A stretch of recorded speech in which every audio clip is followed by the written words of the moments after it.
So I wanted to welcome everybody to our COVID and cancer series. Wanted to give a special thank you to Elicia Enriquez, who's joining us for part 2 of Enhancing Resilience. Elicia is a clinical social worker at the Center for Stress, Resilience, and Personal Growth in the Icahn School of Medicine at Mount Sinai. And I think that this topic is more timely than ever. We were just referencing in chatting a few minutes ago about the new added stress of another variant. And I think the idea of enhancing resilience during this crazy time in our world that does not seem to have an end in sight is particularly important, especially for patients who are dealing with not only their cancer journey, but also navigating, their cancer experience, either as survivors or active patients during a global pandemic. So we are very much looking forward to learning from you today, Elicia, about how to enhance resilience, any information you can share, and hopefully we will all emerge with some extra tools in our toolkit that seem to be, going to be very needed during the months that lie ahead. So thank you again, Elicia, for joining us. And you have the floor. Great. So hi all. So nice to see all of you. So this is our second in a series of workshops. Today's workshop is called Active Coping and Facing Fear. And so we like to start with some quotes. Oh, you can't see my objectives. That's okay. We already talked about that. So someone would volunteer to read one of these quotes out loud, or both of them, and then we can discuss. Anyone can go. I can't see you guys. I'll read them if you wish. Go ahead.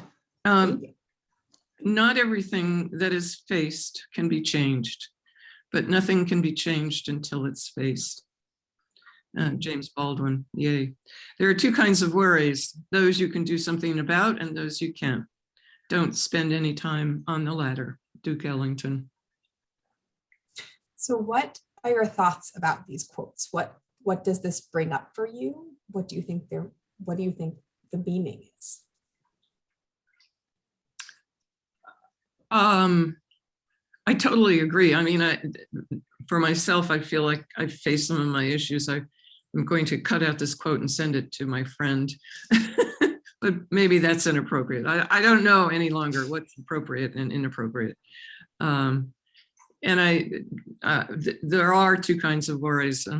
I think the Dalai Lama has a quote, something to the effect of, you can spend all your time worrying and then it doesn't happen and you've wasted all that time, or you spend all that time worrying and it does happen and then you have to do something about it. Worrying to me is not productive. I know it's very easy to worry. Like, what did I think of? The first thing I woke up this morning was this CAT scan.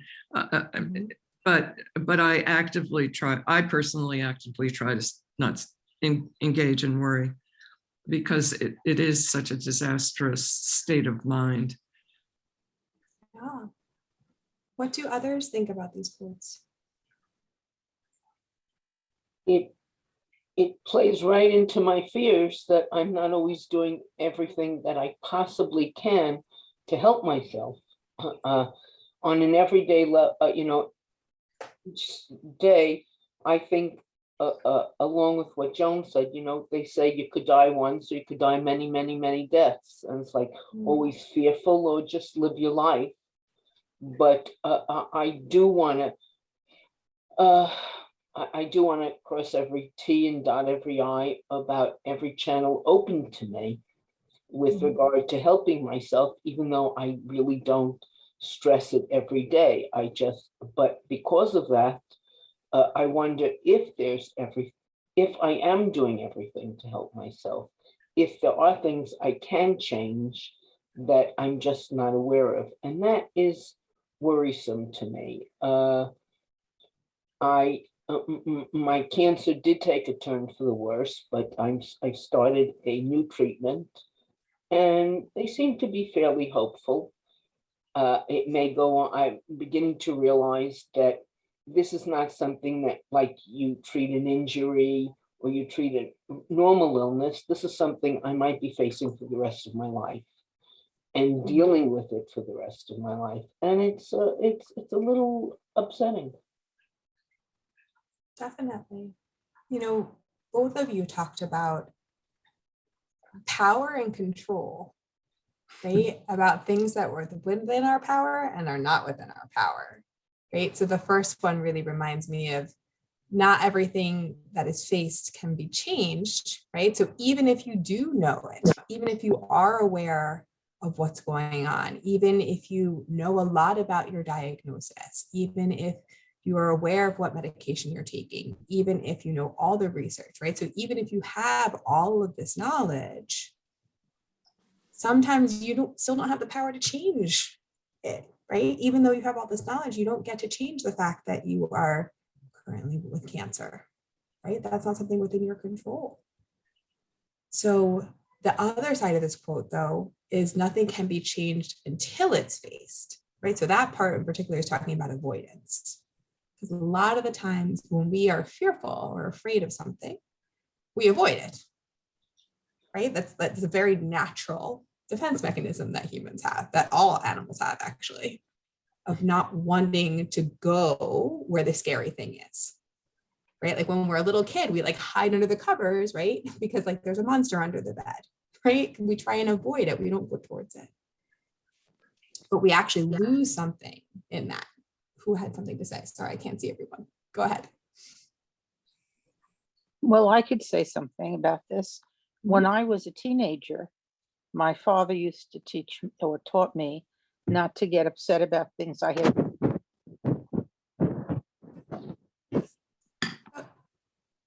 Right, you're going in and out of sound. I'm sorry, I don't know why. Is it okay now? Yeah, now we can hear you. All right. So I was saying that when I was a teenager, my father taught me not to worry about things I had no control over, and that I could use my energy on things that I did have control, and those things I had to attend to, even if they were unpleasant. So I've been living this way my whole life, just not getting upset about stuff I have no control over. But I agree with the second part of the Baldwin quote, that unless you look at something and you have insight to it, you have nothing. That the insight is really the first step of knowing what or what not to do. Definitely. I'm really glad that was taught to you as a kid, because a lot of us are not taught that. So that's amazing. My father was a very brilliant man and very grounded emotionally, even though he had come from very difficult circumstance in his youth. And he taught me a lot of wonderful ways to live. That's great. I feel like these, it's like, it's easier said than done. I mean, intellectually, I totally know both of these things in the quotes, but kind of living it is a very different animal. So how do you get from, I've read tons of, spiritual books, whatever, and I completely agree and get them, but it's in the living of it that is. Yeah, how to put into practice, right? But I think that being able to face it and live it, as you say, is very helpful if you don't have to do it alone. If you have a close friend who can talk to you on the level you need to interact, to be able to talk about these feelings on an ongoing basis, or if you don't have someone who can do that with you, to find a therapist to do it with. I believe that too, Margaret. Excuse me? I believe in that too, because I feel like sometimes you speak with people and they tell you, like, oh, you have to get over it. Don't think of the past. You have to go forward. They can't handle it. Yes. Right. They don't understand that. Right. You can say whatever you want because you're not living it. But the person who's living it is the one who's feeling it. And when you're alone and there's no one there to talk to or be with, that all comes back. No matter how much you sit there and someone tells you, forget about it, don't live in the past, or just try to go forward. How do you go forward when you're sitting home alone and this is all that's on your mind? Right. So if you don't have someone who can be Exactly.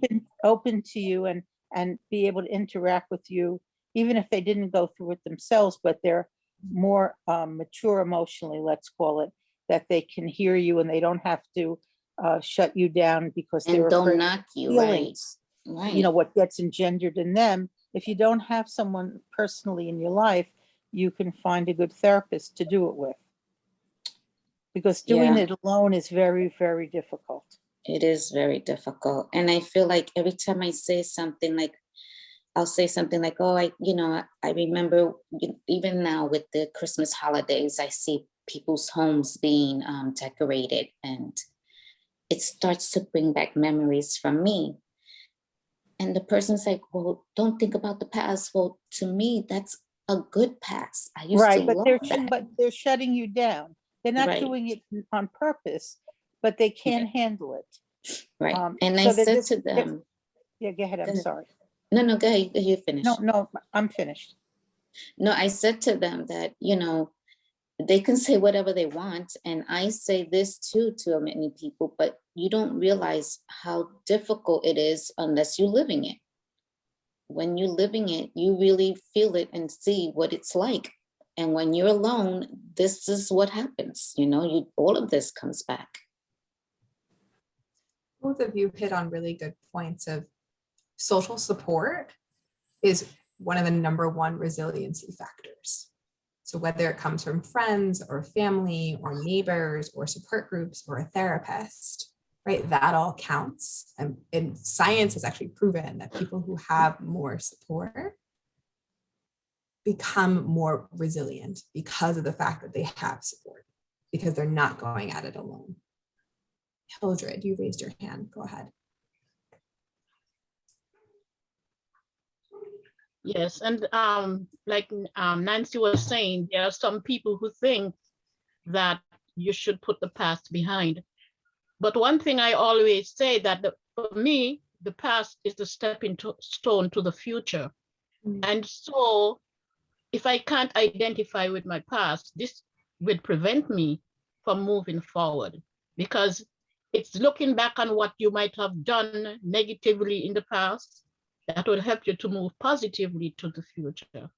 So I think that these two encouragements that was gained here by Duke Ellington, it's an eye-opener for me to help me to see that how I'm going to deal with challenges as they comes up in my life. Definitely. Thank you. Great.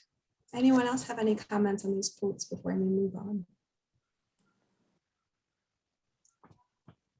Both of these deal with something called active coping. Anyone have a guess or an idea of what I mean by that?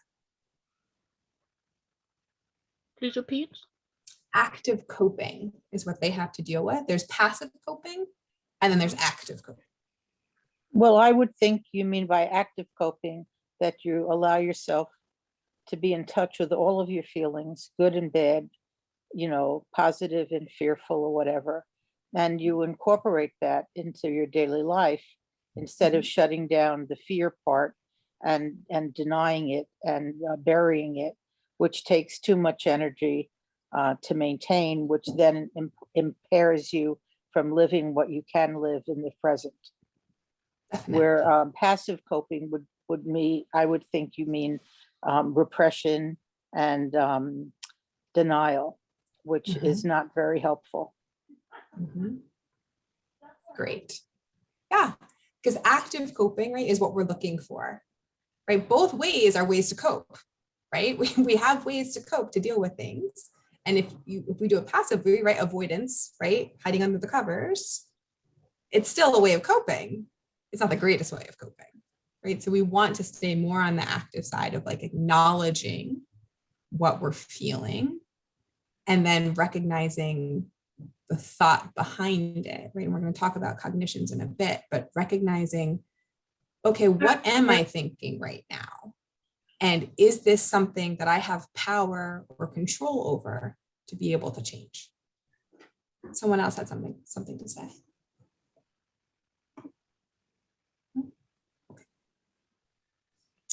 All right. So what do we do about it? Right? Like, so we have these thoughts, right? And so when we're fearful or anxious, all of these cognitions, they're called, come up for us, right? And there are ways to go about practicing changing them. So there are different ways. So the first one, accept that certain things are out of my power to change. This one is huge, right? The fact that you have a cancer diagnosis, not within your control. The fact that a pandemic is happening, not within your control, right? And those two things are huge. And so what's it like to sit there and acknowledge it, and not only acknowledge it, but accept that you don't have power over it? Thoughts?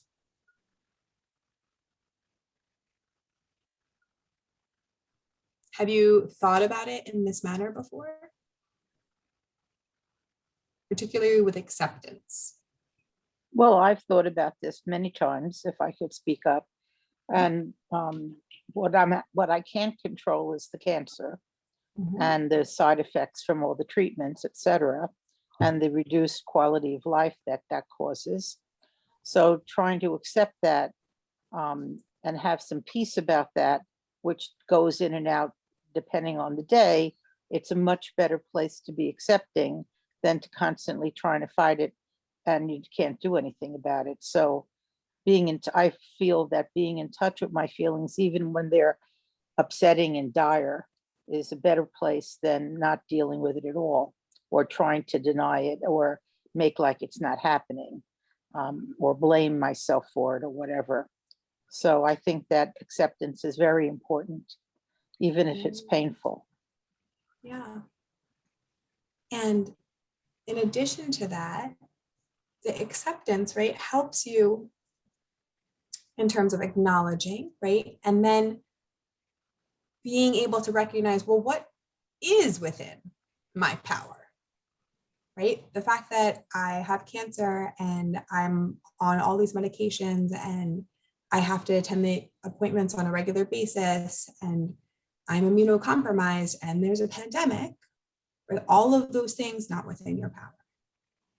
What is within your power is how you react to it, right? Do you decide that you're going to avoid, that you're going to act as though it's not happening, that you're not going to go to your appointments, that you're not going to keep in touch with your doctor, that you're going to shield your friends and family from what's going on, that you're going to sort of take a very passive stance of like, this isn't happening, I don't want to deal with it.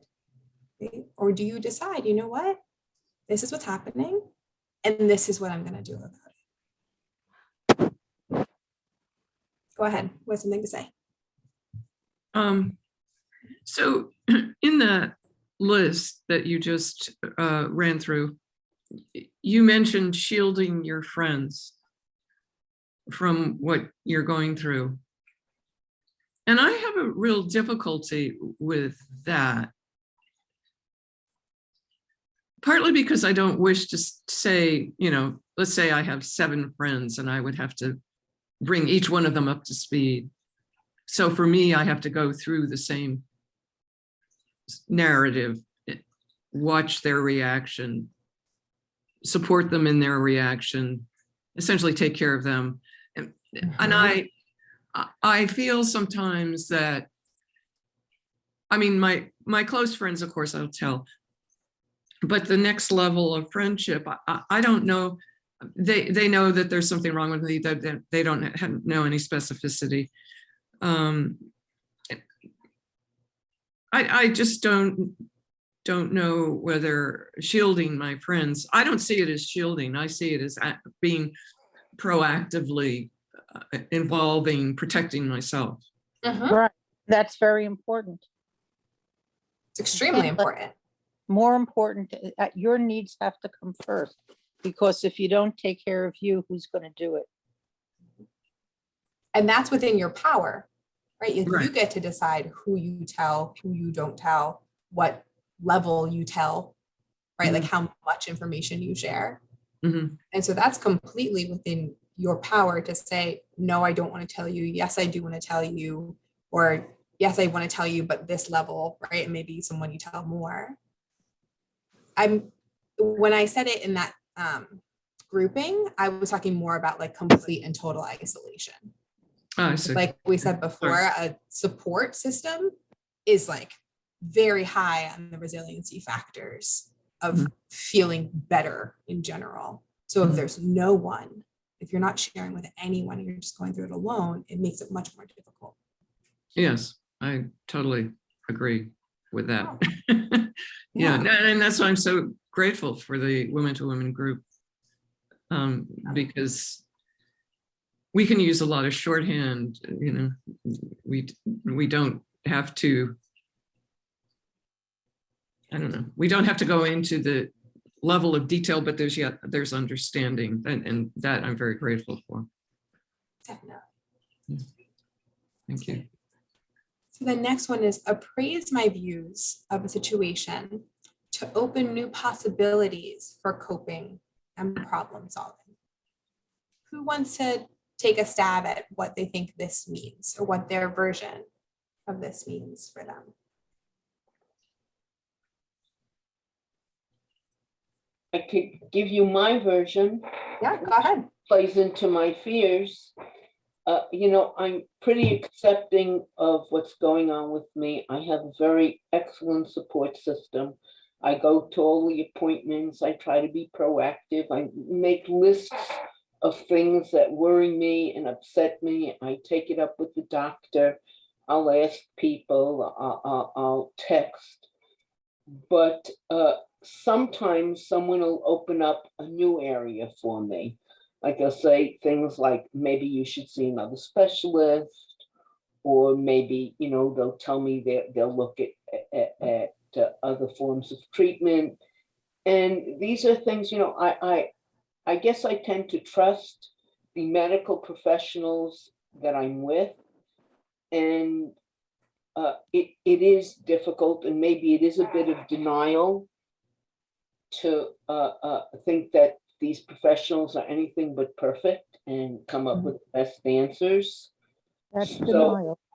So for me, if I have to go that next step or go outside of my frame of reference right now, my support team, my doctors, and it's difficult for me.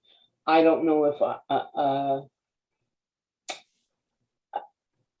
I think it's easier for me to cope dealing with the parameters I now have, and going outside of that really does scare me. Because going outside of it would involve two different things, right? A level of trust to new people that you don't exactly have a relationship established with as of yet. And then also, you know, the feeling of something new, right? Something new and different that you're not used to as of yet. And both of those things can feel really scary. And so part of a way to move on past that or move through it is to acknowledge it. And to say, yeah, I am afraid of meeting with a new doctor. I am feeling anxious about starting a new medication, and allowing yourself to be okay within the fear. The next one is to learn from my failures. Any thoughts about this one? You know, I could easily fall back on how I could interpret that and say, gee, maybe that means moving through it or acknowledging it, that I continue to work in the way I'm going and not necessarily open up new channels, which is very comforting for me. It's like I say, it's not that I'm not proactive. I had an issue which I brought to the doctor's attention, and another doctor who was involved before they actually understood that, no, I still had cancer. They didn't necessarily see it on their own. So in certain ways, I am able to be proactive for myself.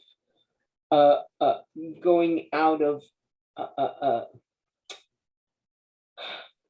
think it comes down to, as you pointed out, a matter of trust. How much should I trust? And how much should I look at other possibilities that are out there, which I haven't ventured to explore yet? You know, Can I say something about this? I think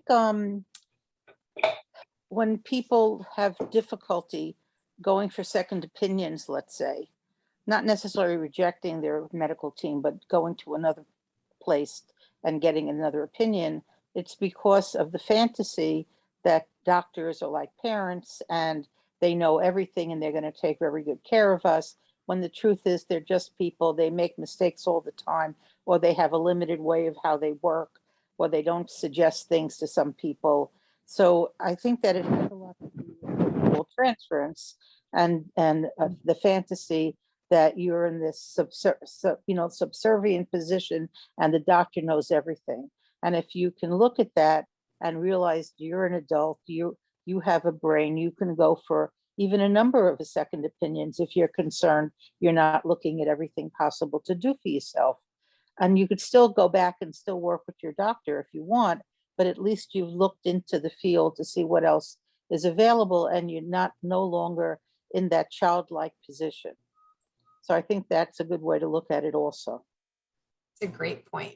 It's also how people feel a lot of the time towards therapists, right? Like we're like miracle workers and have a magical wand to like take everyone's hurt and pain away. Like that is true. Unfortunately not true, right? So because we're human too. Right. But a good therapist will help the patient, will be aware that the person's doing that and help them look at it. Exactly. So it doesn't have to continue. But lots of therapists like that position and they encourage it. So you have to be careful who you go to see. Oh. And that's another great point that you pointed out, is that you are in charge of your body, right? You know your body best. Even if you're going to some specialist, surgeon, doctor, medication, whatever it is, like you know your body best. And so if you believe that something else is happening or going wrong, like you seek out help and you keep going. And that's you taking care of you. Right. Well, it's good to have the my feelings validated, and not just shoved away, but really expressed, that because as much as I do respect physicians and I understand what they go through, and I'm totally aware that they're human, and I'm totally aware that there are other factors involved. I think part of it is not acceptance, but I think a little lazy about it. Getting all the paperwork together, finding the doctor, because I'm told that a lot of times when you go to other hospitals and try to access other doctors, it's a long procedure. It's very complicated. You're right. And not only is it a long procedure, but you have to have an entire portfolio of everything that went on, all the tests. And if you haven't been saving all of that from the beginning, it just seems a little difficult to access. But you don't have to have saved it, Carol. You can call up medical records at the hospital where you've been treated. And because of the HIPAA law, you have the right to get an entire copy of every page of your medical file. Great. So it isn't that hard to get that information. Medical records, I don't have to go through the doctor's office? No, don't go through the doctor's office. That's because great. The doctor's office is just the doctor. What about all the tests you took and everything, and surgeries? Just call up medical records and they'll send you a form, or you go down there or whatever, and you check off every single box and you get the entire medical record of everything they've done for you since you walked in the door whenever you started your treatment. That's what I needed to know. Thank you. Right, and Let me that way you don't have to do it yourself. And you Well- have the right to get an entire copy of it for free. That's a HIPAA law. Is it possible to get it in a DVD form or paper form? Do I pick it up? Do they send it to me? They can send it to you, you could pick it up. I don't know the answer to the DVD or paper. I know you can get a hard copy, which is what paper is. Whether you can get a You can DVD, get- I don't know, but when you call medical records at the hospital where you're treated, they will tell you. Great. I And I just wanted to chime in something also. We did have actually a session somewhat related to this recently, and the patient representative department, also known as the Patient Service Center, is an excellent resource in helping with this. So Who if is- you, the Patient Service Center, Carol, if you reach out to me on the main email, I can give you the information, but they can be a liaison to, medical records for you. and Carol, I did it once before and I was able to get an email copy. Great. And I've done it where I got a paper copy. So it depends what you want. Great. Maybe get both. Okay. Thank you all. That's really what I needed. Rachel, when you said I can reach out to the primary email, The same one that you got the email from on this, it's just, like about the reminder for this woman-to-woman@mountsinai.org. You can just even reply to this session and it'll go to both me and Jillian. okay, great. Thank you very much for I love that. it. Really is my fear. Sharing resources, support, excellent.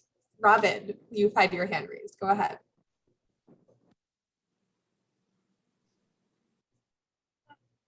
Robin, can you hear us? Muted. I'm sorry. Yep, I'm sorry. Something that I don't hear anyone talking about is that when you have to deal with something, whether it's reoccurring or just initially, that there should be an allowable amount of anger and frustration. It shouldn't be, so I think that should be spoken about, as well as, what is acceptable and what is not acceptable. When do you involve an outside source as a therapist or whatever? Because I do think I deal with an ongoing vestibular disorder, which is very frustrating and goes back and forth all the time. So, I do allow myself to get angry and frustrated and then move forward. And I think that's okay. I think, I do move forward and push through, but I do understand that's part of my process. Yeah. And I love that you brought that up, Robin, because actually number 5, regulate my emotions. Perfect example. For example, sometimes expressing, right, what you're talking about, allowing them out, right? If I could tell you the number of times as a therapist, as a friend, as a daughter, as a sister, right, that I say, like, feel your feelings, right? Like, allow yourself to feel your feelings. If you're feeling sad, be sad. If you're feeling angry, be angry. If you're feeling disappointed, be disappointed, right? Like, we're human, we have feelings. And if we keep suppressing them and pushing them down and pushing them down and pushing them down, they have to come out somehow. And so what happens is they usually build back up and explode out of us in some kind of capacity. And so we want to prevent the explosion part, right? And so if we slowly allow them to seep out, it's so much healthier for us. The problem becomes when we sort of feel our feelings, but we're all the time in our feelings, because then we can sort of feel trapped, right? Like, we can't do anything else. It sort of paralyzes us from doing other things. And so there's a fine balance between allowing ourselves to feel our feelings and then putting them away or compartmentalizing them during times when we're working or playing or doing something else, right? So there's a fine line between them. But thank you for the example, because it's perfect segue. And then number 4 is relying on humor to reframe situations or memories. And humor is actually a really helpful tool to sort of reframe how we think about things, right? And so I'm sure that there have been times in your lives where humor has worked rather well. I'm also sure that there are times in your lives where humor hasn't worked well. So again, fine line between when it works and when it doesn't. So I'm cognizant of the time, so I'm going to go rather rapidly because we talked a lot about these already. So understanding fear, right? So if there's a dangerous situation, right, we have some kind of response to it. So, and it's usually fight or flight.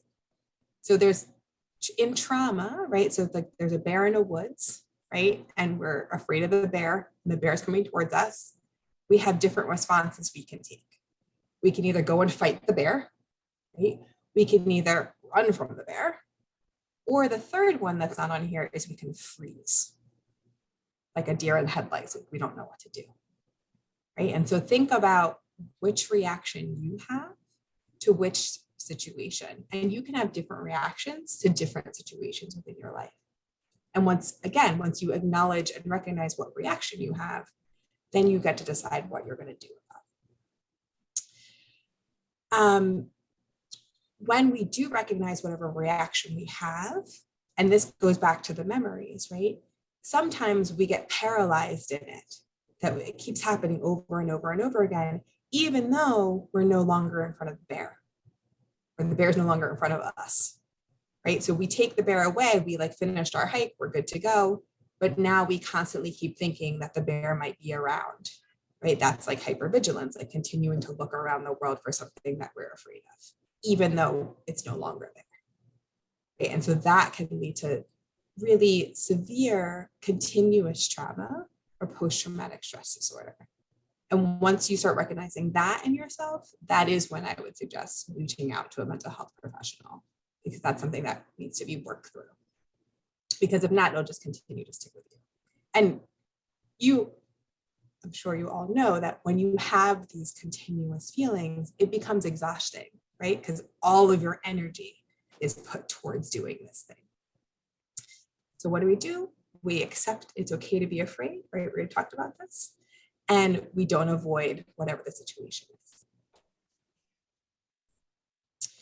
So responding, we talked about these already. We accept the fear. It's okay to have fear, right? We're human. We're not robots. Just not to avoid it. We can view fear as a guide to help us, right? There's a reason why we're afraid of certain things. So taking it out and sort of looking at it and saying, why am I afraid of this, right? What are the potential outcomes? We can view fear as an opportunity for growth. We can focus on whatever our goals are, right? Like, what are we looking to do? What are we looking to accomplish? We can stay informed, right? Like Carol said, like, finding other doctors, finding new ways of doing things, researching. We can face our fear with support and nudges from others, right? I think this is what this group is all about, having a support group of other women who've gone through very similar situations that can help, right? And support and acknowledge and validate everything you're going through. And then you can learn new skills to address the fear, right? All kinds of relaxation skills. And that's actually in another workshop that we'll be doing. We'll go through a couple of them that can be really beneficial. All right, so that is it. I know we sort of pushed through at the end, but you guys were such good talkers that I didn't want to interrupt you. Any final thoughts before we close today? I'd like to thank you very much for the opportunity to meet with you and have my fears dealt with. It was just great. It was more than I could anticipate it would be. Thank you. Great, I'm so glad. Well, thank you all for being here, and I look forward to talking with you next time. Thank you so much. Thank you very much. Thank you so much, Thank Elicia. you. And I did just want to make one final plug. I think Robin's point was really helpful that Elicia kind of backed up, is that sometimes you do need the assistance of a professional, and the skills that Elicia is talking about are really, really important, but sometimes it's not enough. And so Woman to Woman does have a mental health support program. So if that's something that you're interested in, and what we do is we actually do connect qualified individuals with a mental health professional. We have group of them that we have screened, and we would pay for up to 8 sessions. So that's something you would speak to your social worker about. If you, are more comfortable reaching out directly to me or to Jillian, you're welcome to do that also. So again, just another resource. And I think that's really what this is. This is a resource. Lisa, you are a resource. The information you gave us, and I see Robin's hand is raised over there too. I don't know if that's a new hand raise. Nope, it's an old hand. I didn't put it down. But you can chime in anyway. There I go. I lowered my hand. Sorry. No problem.